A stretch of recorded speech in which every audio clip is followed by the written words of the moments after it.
En el episodio anterior hablamos sobre avivamientos, de la distinción entre avivamiento y despertar religioso, de avivamientos registrados en los Estados Unidos, también de avivamiento registrado en Puerto Rico para la época del 33. Hubo un periodo de silencio, algo pasó, y hablamos sobre una solución en cuanto a los desacuerdos entre los misioneros y la gente local.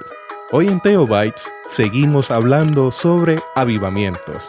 Teotecnología.com presenta Teobytes. Busque una taza de café, de té o de chocolate y siéntese a la mesa con nosotros porque este tema será de gran bendición a su vida y a la vida de su iglesia. Saludos y bendiciones, les habla Jesús Rodríguez Cortés y les doy la bienvenida a esta edición de Teobytes. Nos acompaña nuevamente el reverendo Alexander Fontanes para dialogar sobre avivamiento a través de la historia, incluyendo el ámbito local en nuestra iglesia en Puerto Rico. Alexander está culminando su doctorado en historia y está llevando a cabo una tesis muy interesante sobre los procesos de avivamiento en Puerto Rico.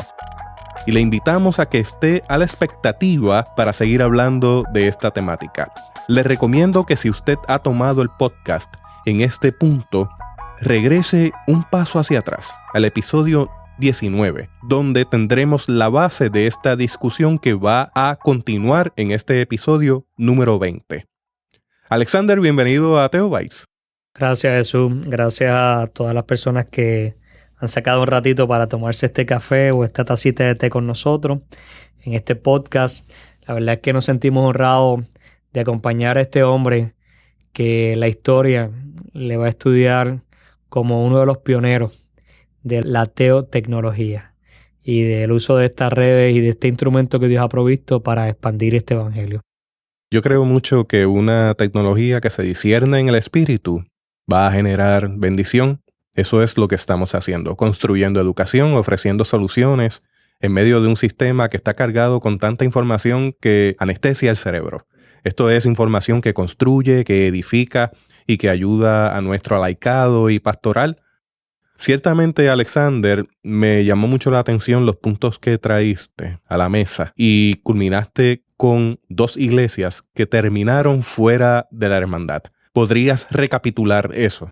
Estábamos hablando en el podcast anterior sobre lo que había ocurrido en el avivamiento del 33 y cómo a mediados ya de la década de los años 30, la relación entre los misioneros y los pastores y el liderato laico y las personas en las iglesias había llegado a unos puntos comunes y la misión, que era la forma como se le llamaba en aquel entonces, continuó con soluciones salomónicas, con intervenciones externas. Y en el 1937, que fue lo que culminamos en el último podcast, 2 de las iglesias discípulos de Cristo quedaron fuera de la misión. Parece ser que aquello que comenzó en el avivamiento del 33 ya había pasado a un segundo plano.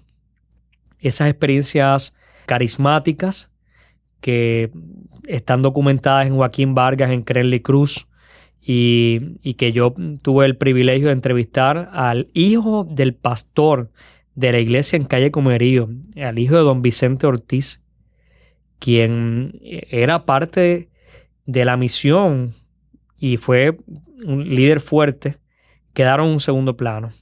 El mismo Vicente Ortiz fue moderador de la misión. Florentino Santana, que escribe Últimas Experiencias Espirituales, es un líder influyente. Luego del avivamiento del 33 se convierte en una de las voces más importantes, si no la más importante, de este movimiento religioso en Puerto Rico y que ha trascendido y ha llegado más allá. Pero en el 1937 ocurrió algo que, estudiando el avivamiento, lo encontré en las actas de la Iglesia Cristiana Discípulo de Cristo en Buenavista, viendo un acta que se llama el acta histórica, así como le llama la iglesia en Buenavista. Me percato que allí está un periodo de tiempo donde la iglesia Discípulos de Cristo en Buenavista se llamaba Asociación Discípulos de Cristo de Buenavista Incorporada. Entonces, cuando yo veo esto, Bueno, esta iglesia fue una iglesia independiente en este periodo de tiempo. ¿Qué fue lo que ocurrió? Y comienzo a ver varios asuntos que me llamaron la atención. Primero de ellos, hay una carta que le envían los misioneros, la misión, los pastores que ya son parte del liderato de la misión, a esta iglesia. El pastor en la iglesia de Buenavista era Herminio Narváez, padre, que se le conoce históricamente en la iglesia de discípulos de Cristo como Don Herminio. Herminio Narváez era un pastor joven en esta iglesia pequeña, en esta iglesia que está un poquito más allá, en el campo, en una comunidad que está comenzando a crecer, allí en transición entre lo que es el campo y la ciudad. Y este pastor en esta iglesia tiene experiencias muy fuertes de lo que es el avivamiento. Hay un libro que escribió él mismo que se llama Historia de un Patriarca, que si pueden hablar con Isaías Narváez, que es su hijo, él lo tiene copias de este libro, y hay copias de este libro también en la biblioteca del seminario y en la biblioteca del Instituto Bíblico Juan Figuerón Pierre. Y allí se documentan momentos de resurrección de muertos, momentos de sanidades muy fuertes. Crenley Cruz, en el libro que escribe sobre la historia del avivamiento del 33 de los discípulos de Cristo en Puerto Rico, habla sobre estas experiencias, pero desde una entrevista que él le hace al mismo Don Herminio. En el 1937 algo estaba ocurriendo en la misión que comenzaron a cuestionar estas experiencias, y la carta no la encuentro en el acta de Buenavista. Gracias al reverendo Esteban González Doble, quien fue nuestro pastor en general, y me dio acceso a las actas de la misión que se encuentra en el Centro Cristiano de los Discípulos de Cristo. Encontré la carta. Y la carta está fechada, y esto es una primicia que yo estaré compartiendo en mi tesis doctoral, y estaré compartiendo también en el libro, ¿verdad?, que esperamos salga publicado Dios mediante. Nos sentimos honrados de que nuestros micrófonos estén capturando este momento histórico. Solamente los que han tomado clases conmigo han escuchado de esta acta y han escuchado de esto que vamos a compartir. Así que usted que está en su casa, que está en el camino, que está junto a nosotros en este podcast, en esta tacita de café, se va a enterar de lo que fue esta carta. La carta está fechada en agosto 16 de 1937. No vamos a dar todos los detalles de la carta, pero sí dice, como resultado, estoy traduciendo directamente porque estaba escrita en inglés, la minuta. Como resultado de la discusión que siguió a lo que el presidente de la misión había leído, se ha votado en orden de corregir la condición deplorable, dañina, que tienen los siguientes 5 puntos a las iglesias discípulos de Cristo en Puerto Rico, en armonía con los discípulos de Cristo alrededor del mundo. Y aquí están los 5 puntos en conflictos. Esa es la carta que se le envía a Buenavista, y que Buenavista dice, no vamos a transar. A Totejas dice lo mismo, no vamos a transar, y terminan fuera de la misión. Y vamos a leer los 5 puntos. Los voy a traducir directamente del inglés. Así que si cometo algún errorcito, les pido disculpas. Dice que el programa de adoración de las iglesias se conduzca de acuerdo con los principios y prácticas de los discípulos de Cristo alrededor del mundo. Punto número 1, la adoración. Punto número 2, que cada iglesia esté sujeta a la dirección de la misión y lista para cooperar con las recomendaciones de la Mesa del Norte. Punto número 2, el poder de la iglesia local. Punto número 3, que todas las prácticas, tales como, entre comillas, el hablar en lenguas, los trances, el aplaudir con las manos, las profecías, todas las demostraciones ruidosas sean eliminadas de las iglesias. Punto número 4. Que haya disciplina a los miembros que cooperen con los grupos disidentes. Y punto número 5, que cualquier miembro que rehúse cooperar en llevar adelante estos puntos mencionados sea eliminado de la membresía de nuestras iglesias. Y dice, y fue votado ese jueves, agosto 24, en esa reunión donde todos los trabajadores de la misión, incluyendo aquellos que habían estado como voces protagónicas en el conflicto del 33, firmaron en su reunión celebrada en McLean Conference Ground. Así que... Hubo coacción. Sí, y entonces es como algo cambió en esa relación, porque es como echar para atrás un proceso, ¿verdad?, que había comenzado en el 33. ¿Qué fue lo que ocurrió? Pues no tenemos todos los detalles. No tenemos todos los detalles, pero sí sabemos que esto llevó a 2 de las iglesias a salir del 1937 hasta el 1942, cuando se reincorporan.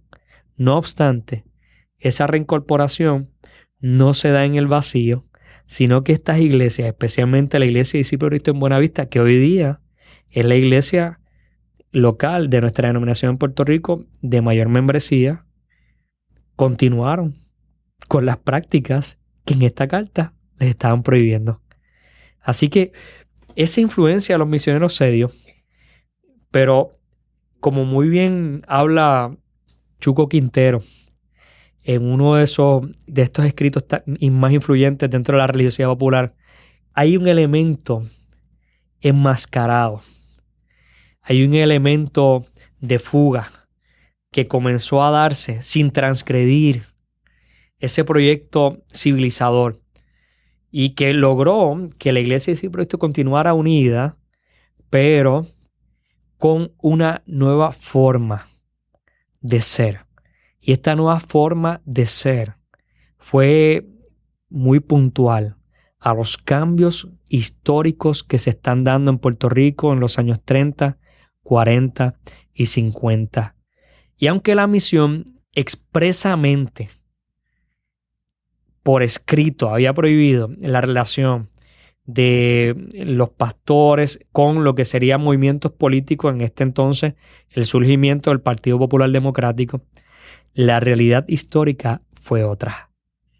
En el 1964, Jesús y aquellos que nos están sintonizando, encontramos en el archivo de la Fundación Luis Muñoz Marín una carta dirigida por don Luis Muñoz Marín directamente a Florentino Santana, agradeciéndole por su apoyo expreso al entonces candidato a alcalde de Bayamón, el hijo de Leonardo Castro, Julito Castro.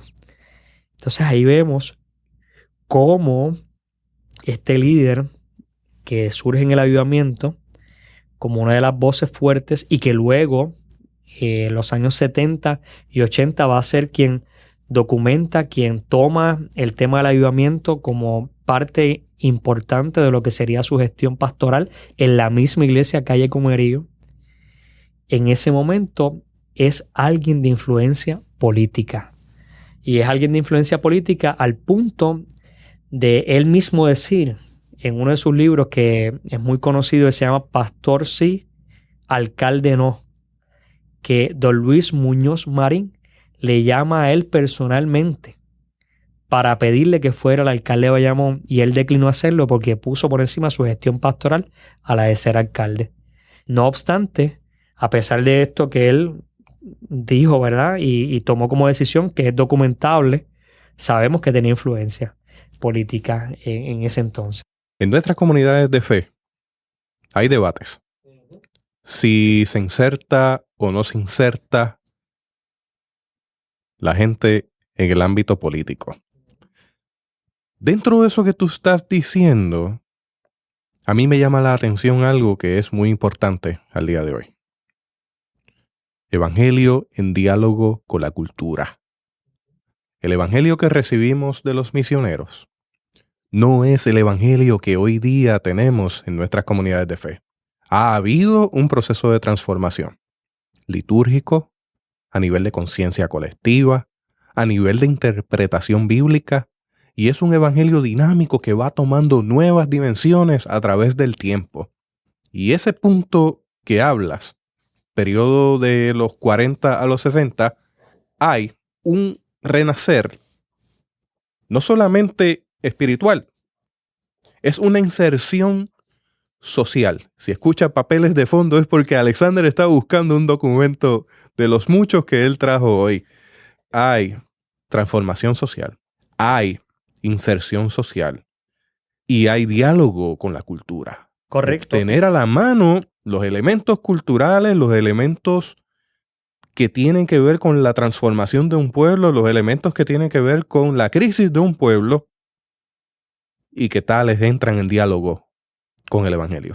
Sí, y mi tesis doctoral va dirigida precisamente a validar que el avivamiento tiene resonancia en la transformación social, que el avivamiento tiene eco fuerte en lo que ocurre en su contexto.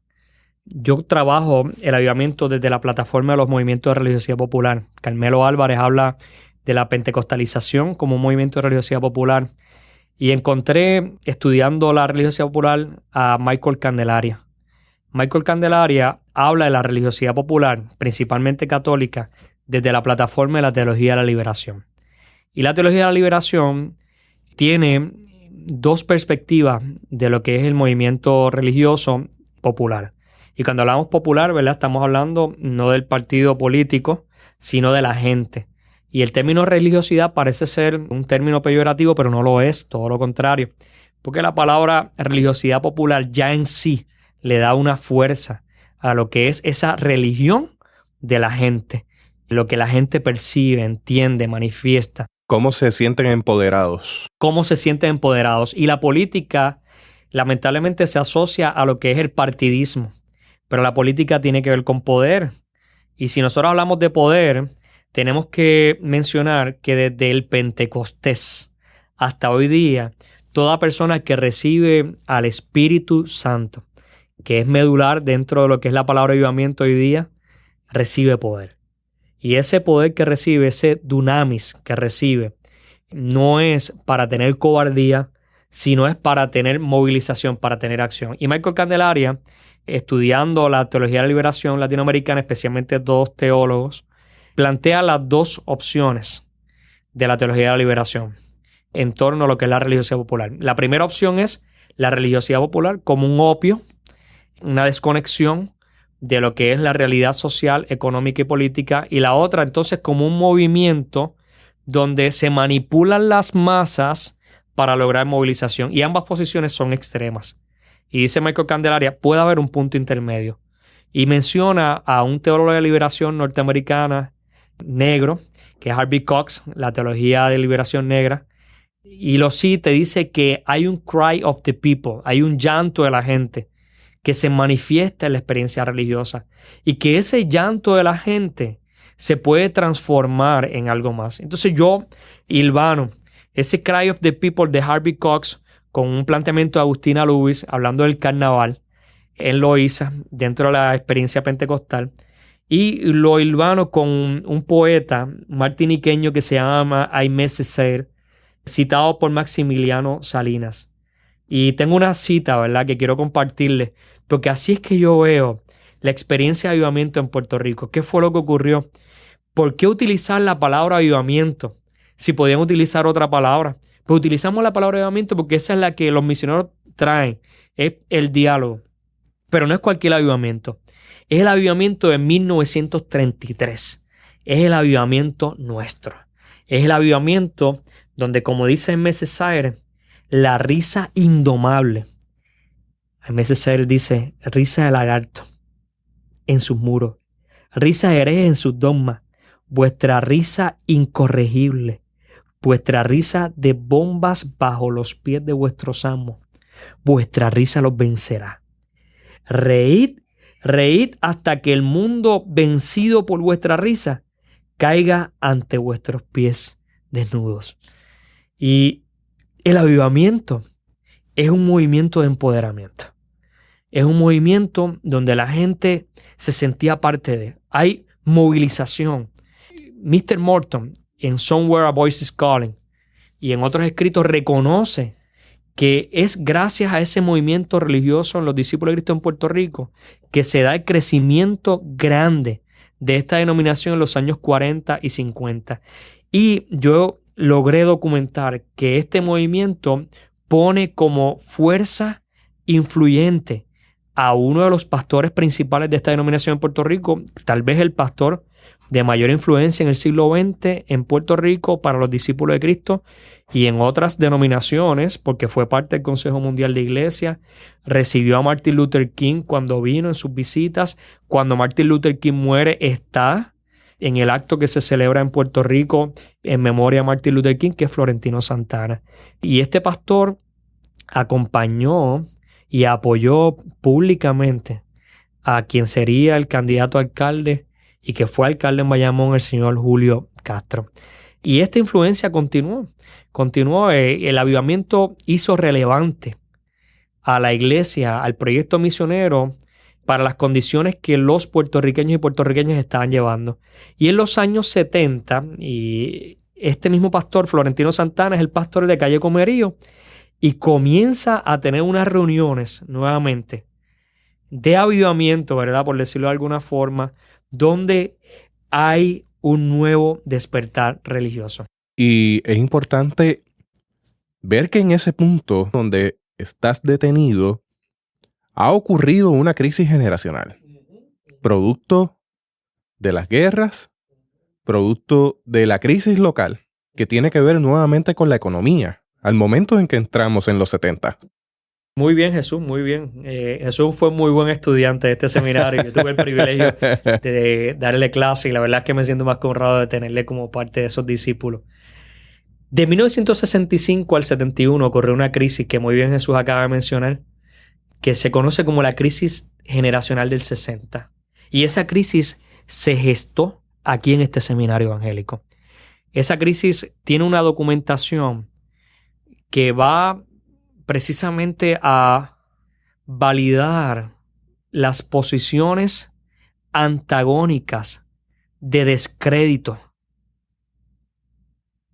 frente a personas que en este seminario han sido voces importantes de influencia, voces que han generado una teología puertorriqueña, voces que han dejado un legado que hay que apreciar.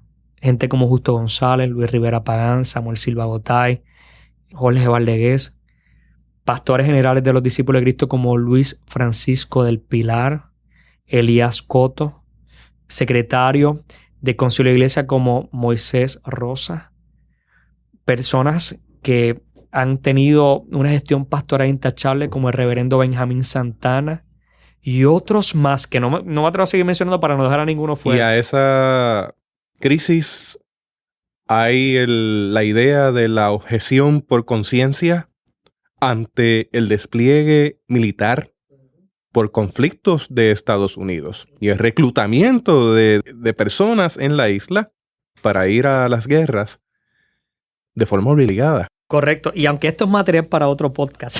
Sí, pero yo creo que eso es importante porque eso marca una crisis generacional. Correcto. Y una, en cierta forma, hasta dispersión. Hubo desacuerdos, entendidos y malos entendidos. Correcto. Y esa crisis generacional del 60 provocó que las iglesias históricas y la iglesia de discípulos de Cristo, como parte de estas iglesias, se vieran afectadas. Las iglesias tuvieron declinar cuando hay unos cuestionamientos sobre si el seminario era la institución para educar a los pastores, pues cada vez que salió un pastor del seminario a una iglesia local, pues ya había un elemento de prejuicio hacia ese pastor o hacia, y eventualmente, ¿verdad?, más adelante hacia esas pastoras. Y no ocurrió solamente a los discípulos, también en la Iglesia Evangélica Unida, Iglesia Bautista. En la Iglesia Evangélica Unida hay que mencionar a Juan Antonio Franco y otros pastores más y otras pastoras. El punto es que Florentino Santana que fue voz protagónica en los años 30, en los años 60, y muy bien que Jesús haya traído a la aclaración, ¿verdad?, y a colación este tema, no estuvo de acuerdo con esta generación. Y hay un libro de Moisés Rosa Ramos que se llama Los 14 Negritos, donde Moisés Rosa habla de la oposición de Florentino Santana frente a esta generación. Yo tengo una copia original. Muy bien.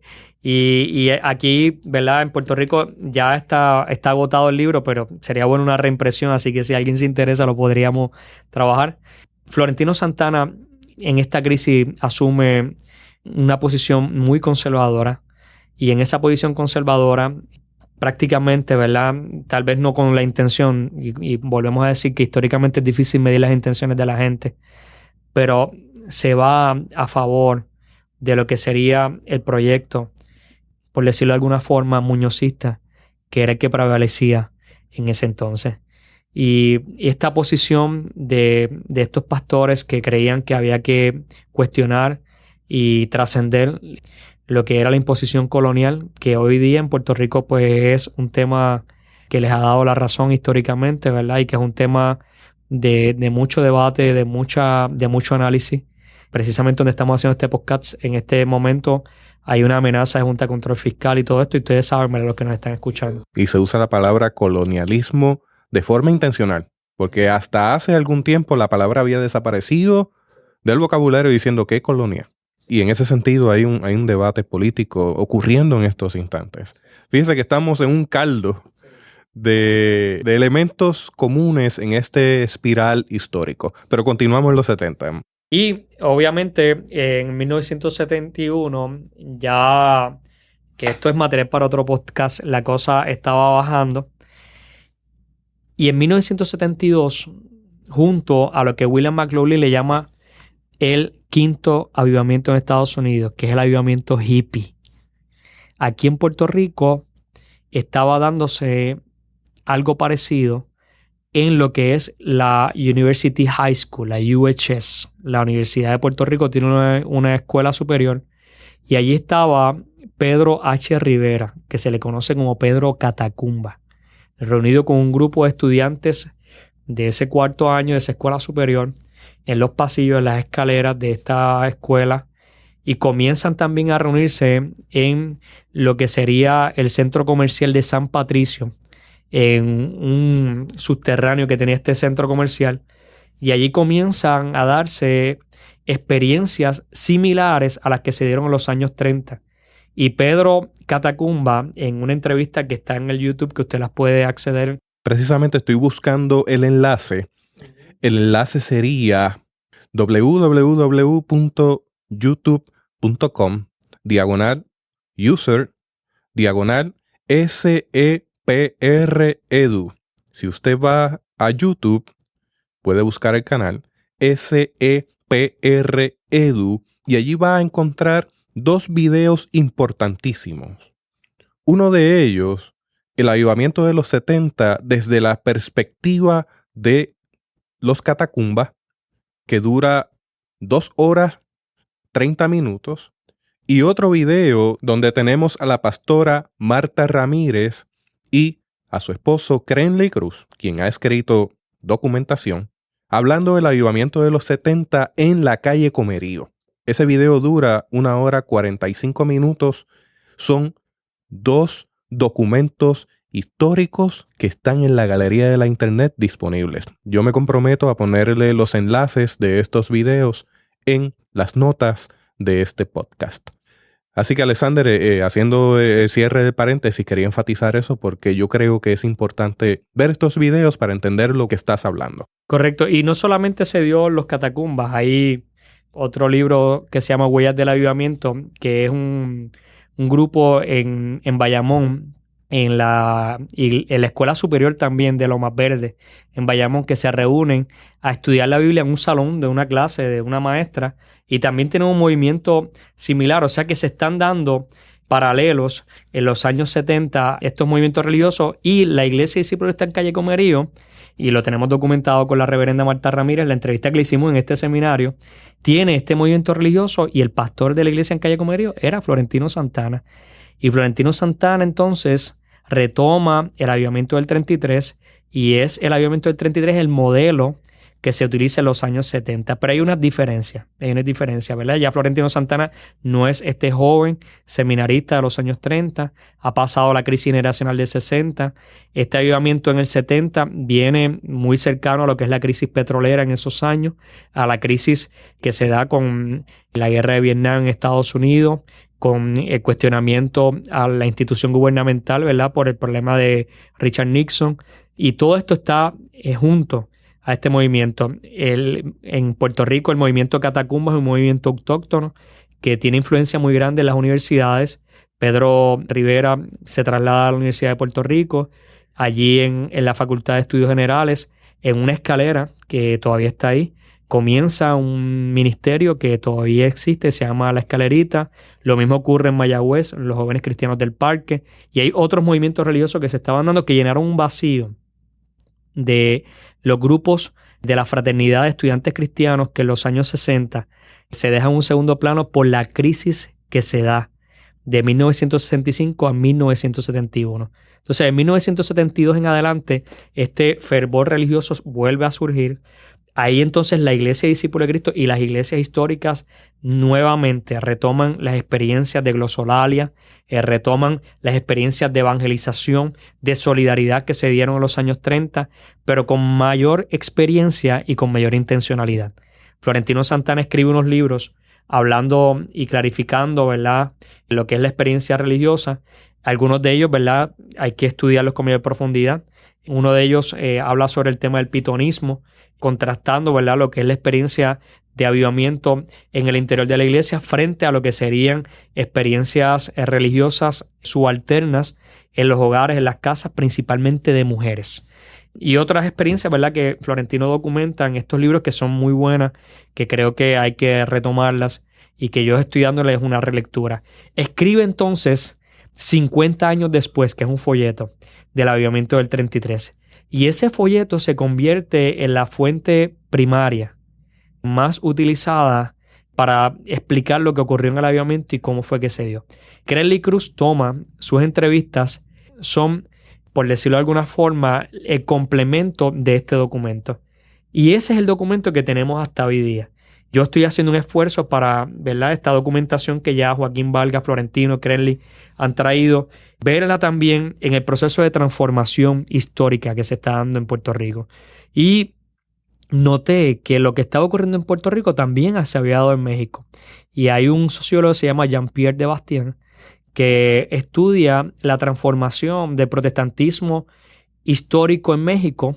Y curiosamente, los mismos periodos donde se transforma el protestantismo en México son los periodos de transformación en Puerto Rico. Y la diferencia es que en Puerto Rico tenemos dos fenómenos denominados ya como avivamiento. El avivamiento del 33 y el avivamiento del 70 como puntos detonantes de esas transformaciones. Y cuando nosotros vemos estos fenómenos religiosos, nos damos cuenta que hay una experiencia que trasciende los lugares, que trasciende las regiones, que trasciende los individuos. Aquellos que somos personas de fe sabemos que esa experiencia es la experiencia del Espíritu de Dios que, sin duda alguna, está por encima de cualquier historia. Así que eso se dio en Puerto Rico. El avivamiento del 70 dio un nuevo despertar religioso en esta denominación. En la Iglesia Discípulo de Cristo en Maná fue muy fuerte este avivamiento del 70.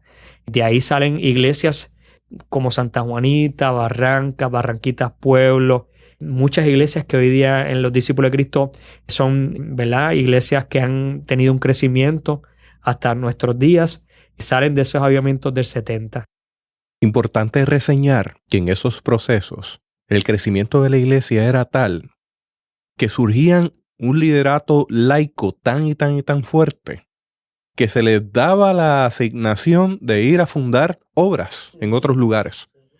Y si en Bayamón, Puerto Rico, encontramos tantas iglesias reunidas en un mismo lugar, es porque a ese liderato laico que estaba investido por el poder del Espíritu se le comisionaba para que fueran a otros lugares a abrir obras. Y ese modelo de fundar obras, según la entrevista que yo le hice a Gamaliel Ortiz, fue tomado directamente del Partido Socialista en los años 30. Y esto es otra premisa que estamos dando en este podcast. Qué interesante. El partido de los pastores discípulos Vicente Ortiz y un profesor de este seminario, el doctor Ángel Melgar, eran miembros militantes del Partido Socialista en Puerto Rico, que era un partido prohibicionista que no creía en la cuestión del alcoholismo porque entendía que el alcohol era un instrumento para anestesiar las masas, las personas, y no permitirles a ellos pensar con libertad para cuestionar procesos políticos de opresión del capitalismo. Así que esta gente está metidos ahí y el Partido Socialista formaba grupos con líderes en un lugar, un tipo célula, tipo grupo pequeño, y ahí formaba entonces una extensión del Partido Socialista que era muy influyente. Ahí está Santiago Iglesias, el mismo Luis Muñoz Marín escribe y dice que seguía siendo socialista aun cuando había gobernado Puerto Rico. Es más, hay un escrito que está en la Fundación Luis Muñoz Marín que dice que él era más socialista que nunca. Así que esa influencia de ese Partido Socialista está metida en esas iglesias que están surgiendo, en los modelos, en la forma en que se están dando, que es muy parecida a lo que David Paul Yonggi Cho en Corea tiene con lo que se conoce hoy día como el movimiento celular y que tiene influencia en Latinoamérica, ¿verdad? Muy grande, y que también se parece mucho a lo que son las comunidades eclesiales de base de la teología de la liberación en Brasil, que Leonardo Boff en Iglesia, Carisma y Poder también documenta. Así que todos estos movimientos son movimientos, por decirlo de alguna forma, de base, son movimientos de la gente, son movimientos de la expresión religiosa de las personas con lo que es su creador. Son movimientos que se dan, que nacen en la iglesia según Alfonso Ropero, pero que tienen una influencia grande en su contexto. ¿Cuáles son los puntos comunes en los avivamientos? Según McLaughlin, está el tema de la crisis en la identidad cultural. Según John B. Bowles, está el tema de la identidad religiosa y el decaimiento de la religión. Según George Thomas, es el tema de vincular a la persona directamente con Dios y más que con ese contexto inmediato, con un contexto trascendente. Yo he leído a Charles Finney, que tal vez es la persona más influyente en el tema del avivamiento a finales del siglo XIX y que es la concepción de avivamiento que traen los Peters a principios del siglo XX a Puerto Rico. Y Charles Finney habla de una metodología para que la iglesia pueda experimentar un avivamiento. Leonardo Ravenhill tal vez es la persona que más cuestiona y dice la iglesia necesita un avivamiento. Y escribió el libro de ¿Por qué no llega el avivamiento?, que se lo recomiendo. Y Charles Finney, Leonardo Ravenhill, McLaughlin, todos mencionan puntos comunes. Hay un decaimiento en la experiencia religiosa. Hay un decaimiento que puede ser producto de la circunstancia social, política, económica, puede ser producto de la crisis cultural, pero esa influencia se refleja directamente en la experiencia religiosa. La persona deja de creer y al dejar de creer pierde el contacto con lo que es lo trascendente. Y cuando una persona pierde contacto con lo trascendente, deja de vivir hacia algo más, hacia alguien más, y comienza a ser víctima directa del estancamiento de su circunstancia. Pero cuando alguien trasciende, ve más allá de lo que en el momento le pueden estar presentando, esa persona tiene posibilidades y tiene esperanza. A modo de testimonio personal, en el 90 yo tenía 15 años, un momento muy trascendental en mi vida.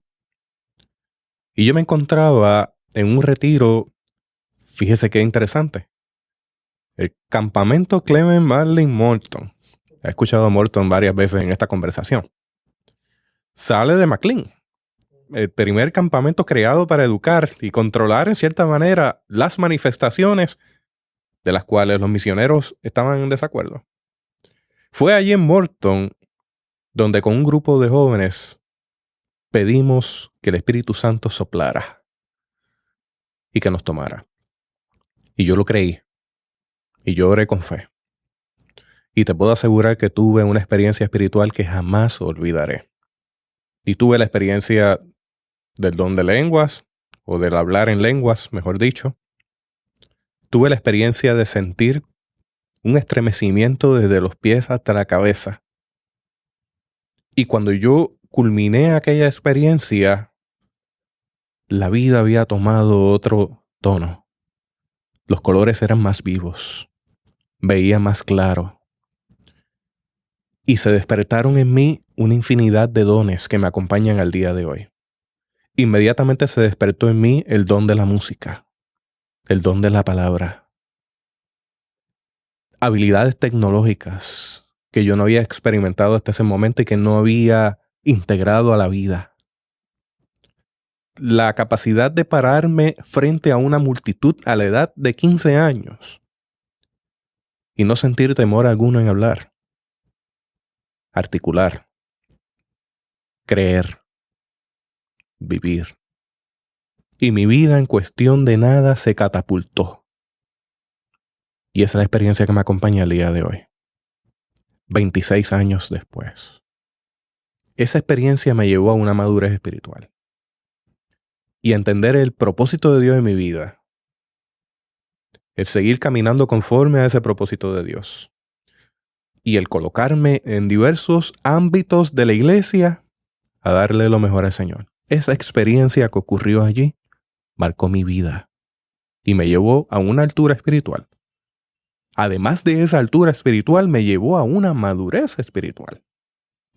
Y me parece que eso es como que una constante dentro de estos procesos de avivamiento. Crisis, incertidumbre y el afirmar la presencia de Dios en la vida, el cambiar la visión y el seguir caminando en la misión de Dios.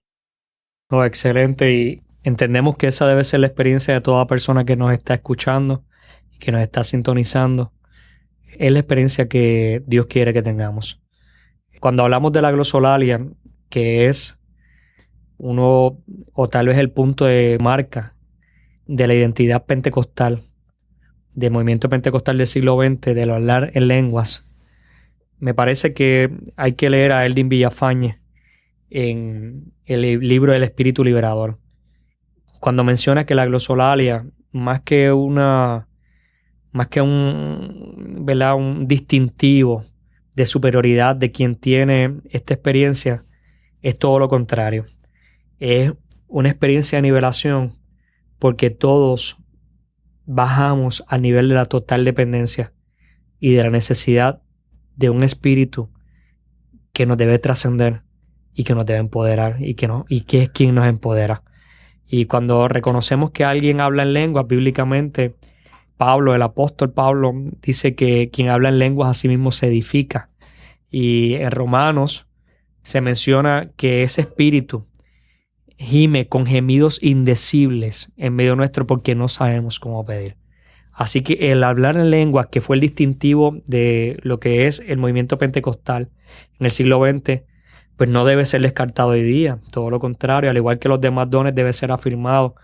Pero debe ser afirmado precisamente desde esta ética de nivelación, desde esta ética de igualdad, desde esta ética de humildad, donde se está reconociendo que quien habla en lengua tiene una relación, como dice Schleiermacher, de total dependencia con su Dios. Es una relación, en la palabra que se utiliza para esos gemidos indecibles, en el original griego es laleo. Y esto, ¿verdad? Es un regalo que me dio mi amigo y mi hermano Luis Figueroa.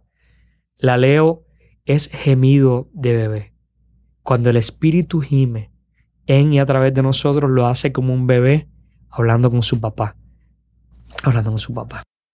Mi vida cambió. Y lo necesitaba. Y eso me afirmó en la fe. Con el tiempo cesaron. Siempre hay un debate del doble sello, la doble porción del Espíritu, que ambas experiencias necesarias para un cristiano. Como discípulos de Cristo, no afirmamos eso. No todo el mundo habla lenguas. No afirmamos la doble experiencia. Afirmamos sí que hay un bautismo en agua y que eso es suficiente en representación del renacimiento a una vida nueva cuando uno baja las aguas y vuelve y sube. Quiero dejar eso enfático, porque desde nuestra teología de discípulos de Cristo no afirmamos la doble experiencia. Pero ciertamente hay una experiencia del Espíritu que se manifiesta en diversas formas. Y no todo el mundo es igual. Hay gente que lo necesita. Yo lo necesité. Era justo y necesario para mí. Pero no todo el mundo pasa por esa experiencia. Y eso no le hace más ni le hace menos. Y la realidad es que, ¿verdad?, las iglesias pentecostales tienen diversas, ¿verdad?, formas de interpretar. La Iglesia Asamblea de Dios tiene las 16 doctrinas fundamentales y una de ellas es la en lenguas, la glosolalia. La realidad es que este tema ha ido creciendo y va a seguir madurando y va a seguir dialogándose teológicamente. Pero el punto es que la experiencia de hablar en lengua, así como Jesús la tuvo, ¿verdad? Yo también podría hablar de mi experiencia y yo estoy seguro que si abrimos este espacio, montones de personas podrían escribir y nos encantaría escucharles. Lo decimos con mucho respeto, ¿no? Sí, y con el sí. mayor de los amores, porque hay diversas opiniones al respecto, pero traemos este espacio de la experiencia en el espíritu, de ese avivamiento, porque afirma, ¿no? Afirma, claro que sí. Y sin duda alguna, cuando uno estudia el libro de los Hechos, el don de lenguas estaba ahí. Y Pablo en Corintios escribió, ampliando un poco más, porque el Espíritu va llevando la reflexión de la iglesia. La teología es la reflexión que tenemos como iglesia en el Espíritu de Dios. Y esa es mi definición, ¿verdad? La realidad es que el don de lenguas tiene que ser afirmado por los frutos evidentes del Espíritu. Y esos frutos, ese fruto del Espíritu se manifiesta principalmente en el amor. Tanto en el avivamiento del 33 como en el avivamiento del 70 hubo un movimiento de solidaridad muy grande, donde las personas compartían lo que tenían, donde las personas buscaban a aquel en necesidad y le visitaban, donde las personas, a pesar de sus situaciones, podían cantar. Y mientras en Puerto Rico se cantaba el lamento borincano a nivel social, la iglesia cantaba "Ya es tiempo de que alabemos a Dios". Mientras en Puerto Rico se estaba llorando por la crisis, la iglesia, escribiendo a una persona que sufría tuberculosis, decía que doquier hayan almas reunidas, allí se siente la presencia del Señor. Y la iglesia hablaba de esta esperanza que solamente se puede tener en Dios. Así que el avivamiento es importante, ¿verdad? Y es importante cuando hay decaimiento espiritual, pero si ese avivamiento no trasciende el elemento, ¿verdad?, de la experiencia del Espíritu, de ese movimiento de entusiasmo, y no se concretiza en acciones, en cuidado, en amor hacia los demás, pues entonces se convierte en una fe sin obras. Y la fe sin obras, según nuestro hermano Santiago, es muerta. Así que el avivamiento tiene que concretarse en algo más. Por eso es que yo escribo de avivamiento y transformación. Porque si no hay transformación, si la vida sigue igual, pues entonces simplemente tuviste una experiencia emocional que ahí quedó. Si esa experiencia es del Espíritu de Dios, esa experiencia sí puede tocar tus emociones, porque las emociones son importantes, pero esas emociones te van a llevar a ti, te van a catapultar a acciones en este mundo que serían las mismas acciones que el Espíritu de Cristo, que es el Espíritu Santo, tenía. Son las mismas acciones.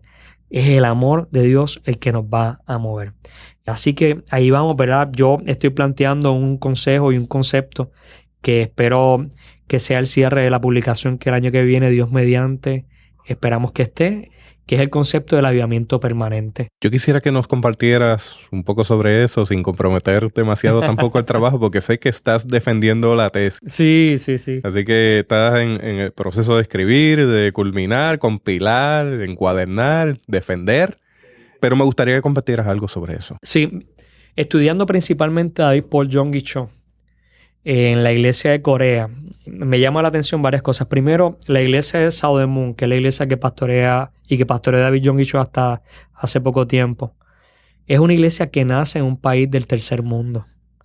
Las iglesias, ¿verdad?, de mayor cantidad de membresía en el mundo son iglesias del tercer mundo. Empoderamiento. Hay un empoderamiento de la gente y hay una transformación económica. En Corea del Sur hay una transformación política y David Paul Yonggi Cho habló muchísimo del avivamiento. Y en el libro La oración es la clave para el avivamiento. Él habla de la importancia de mantener la iglesia en este mover. Y a mí se me ocurrió la idea de llamarle a esto el avivamiento permanente. A mí me parece que el avivamiento no tiene por qué ser en un momento dado ya, sino que pueda haber un avivamiento continuo y constante. Y yo quiero cerrar, ¿verdad?, compartiéndoles que las iglesias pueden experimentar avivamiento continuo, permanente. Tal vez se le puede llamar de otra forma. El nombre es secundario. Lo importante es que la iglesia debe estar en una comunión constante. Debe estar en un cuidado de esa vida espiritual. Y más que buscar una manifestación X, Y o Z como el símbolo evidente del mover de Dios, debe buscar que los frutos, el fruto del Espíritu, el amor de Dios, esa comunión con Dios, esa comunión con tu prójimo, esa comunión contigo mismo, esa comunión con la creación, esas relaciones, como decíamos en el primer podcast, afirmadas, balanceadas, deben ser el norte de la iglesia. Y quería decirles que hay un libro que les recomiendo de Richard Foster que se llama Alabanza a la Disciplina, y otro libro más que se llama Ríos de Agua Viva. Dos libros hermosos que hablan de los avivamientos. Tiene una parte dirigida precisamente a las disciplinas espirituales colectivas. Richard Foster presenta 12 disciplinas espirituales que les recomiendo que las lean, que las busquen. En otro momento podríamos hablar más de esto. Pero el avivamiento tiene disciplinas espirituales que podemos identificar como denominadores comunes. La primera de ellas, la oración. Mantener un espíritu fuerte de oración. Y no es esta oración mecánica, manipulada, puede ser escrita, pero es una oración del corazón nuestro al corazón de Dios. La segunda, el arrepentimiento. Si las cosas están como están, ver cuál ha sido nuestra responsabilidad, cuál ha sido la responsabilidad de otros, asumir responsabilidad, pedir perdón, cambiar el caminar, buscar dirección de Dios. Eso es arrepentirse, es esa metanoia, esa transformación de la mente, esa renovación del entendimiento. La tercera, la palabra de Dios. Tiene que haber una guía, un documento base. El avivamiento o el movimiento religioso, sea cual fuere, sin un texto que sea base, que sea autoridad, se convierte en fango en los ojos sin dirección. Así que tiene que haber algún norte. La palabra de Dios, esa experiencia de Jesús contenida en los evangelios, debe ser fundamental para un avivamiento. Y número 4, debe haber la solidaridad. Si el avivamiento no se convierte en una experiencia donde la gente se amen, se cuiden, donde la gente tenga, ¿verdad?, la preocupación por el prójimo, el amor por Dios y la compasión por el prójimo, pues entonces el avivamiento no llegó hasta donde tenía que llegar. Y yo le añado un quinto, que lo aprendí de mis hermanos nicaragüenses en el último viaje que di y que compartí con la Misión Cristiana. La teología de la liberación tiene una hermenéutica de 3 puntos. Y ellos leyeron un cuarto, y a mí me parece que es el quinto, que debe tener toda experiencia de avivamiento, que es la celebración en balance. Si el avivamiento es solamente vigilias, ayuno, pero no está el balance de cuidar a la familia, no está el balance de cuidarse físicamente, no está el balance de descansar bien, que también son experiencias del Espíritu y son experiencias de Dios. No está el balance de la contemplación, del silencio, del retiro, y todo es buscar que haya un movimiento de sonidos, un movimiento de música. Vamos a crecer sin la salud y la madurez que la iglesia necesita y amerita hoy. Y yo creo que nos estamos proyectando a una experiencia como iglesia donde todos debemos madurar, donde todos debemos buscar lo esencial, que es el amor de Dios. Si tenemos el amor que bíblicamente, según la comunidad juanina, es Dios mismo, vamos a tener comunión con Dios. Y tal vez alguien diga, ¿verdad?, que escuche esto. No, eso es tal vez la predisposición para lo que sería el ecumenismo y la iglesia del anticristo. Miren, cuando Cristo venga, a nosotros no nos toca saber eso. Pero sí nos toca que cuando Él llegue, nos encuentre amándolo a Él con todas nuestras fuerzas, con toda nuestra mente, con todo nuestro corazón, y amando a nuestro prójimo como a nosotros mismos. Ahí está la clave para el avivamiento permanente. Dice la palabra del Señor en Gálatas 2, versículo 20. He sido crucificado con Cristo, y ya no vivo yo, sino que Cristo vive en mí. Lo que ahora vivo en el cuerpo, lo vivo por la fe en el Hijo de Dios, quien me amó y dio su vida por mí.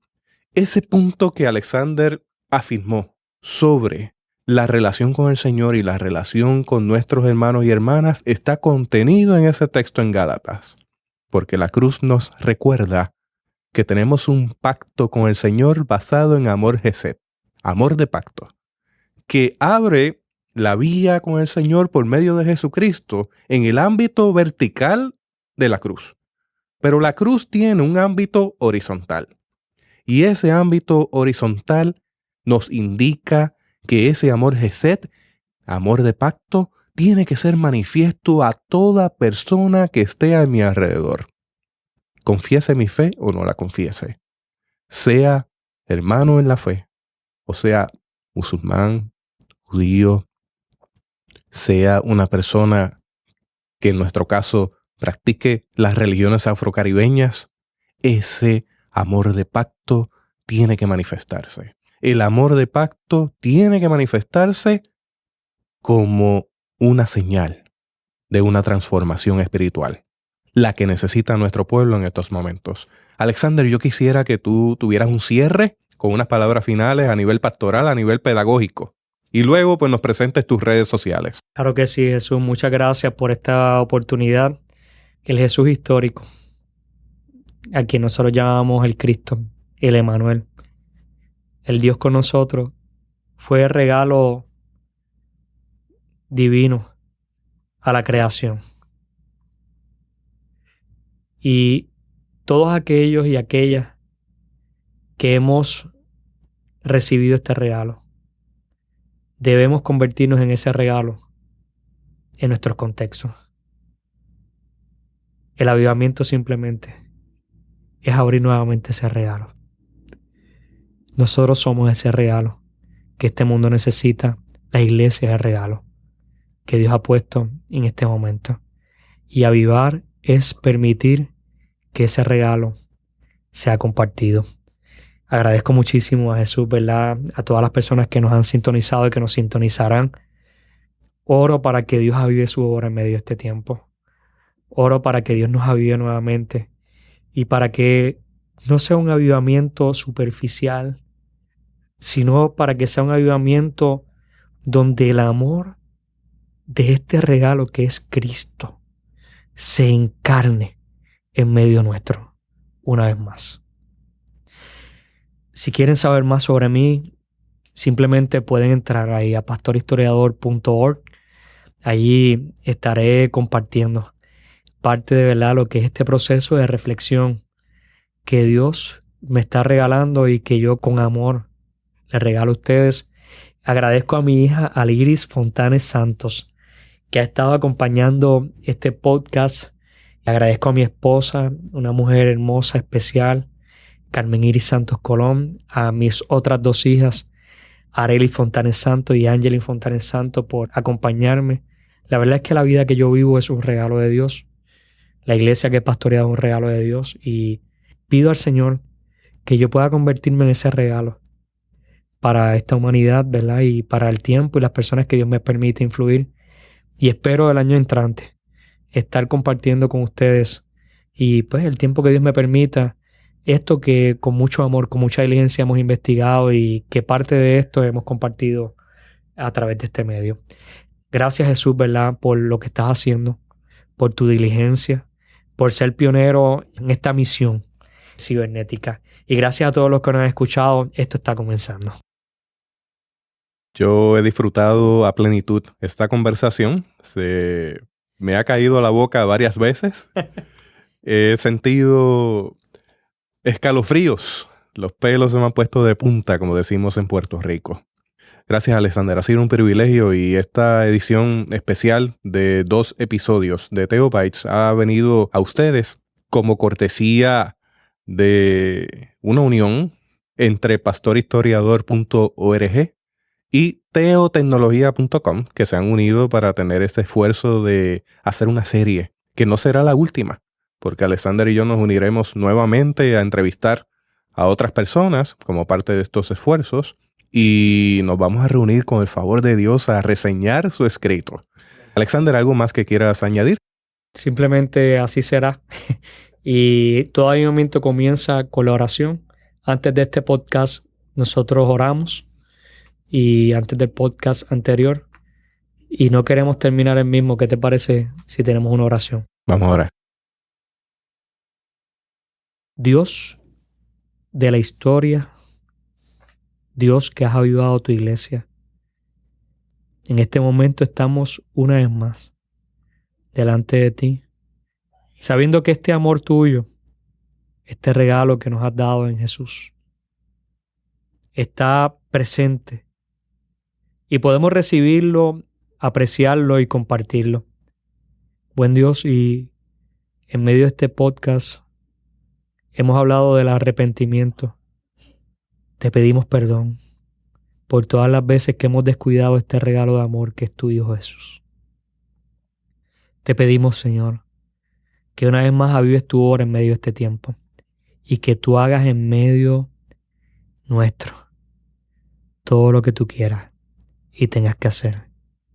De lo que ocurra a ti y solo a ti te daremos toda la gloria y toda la honra.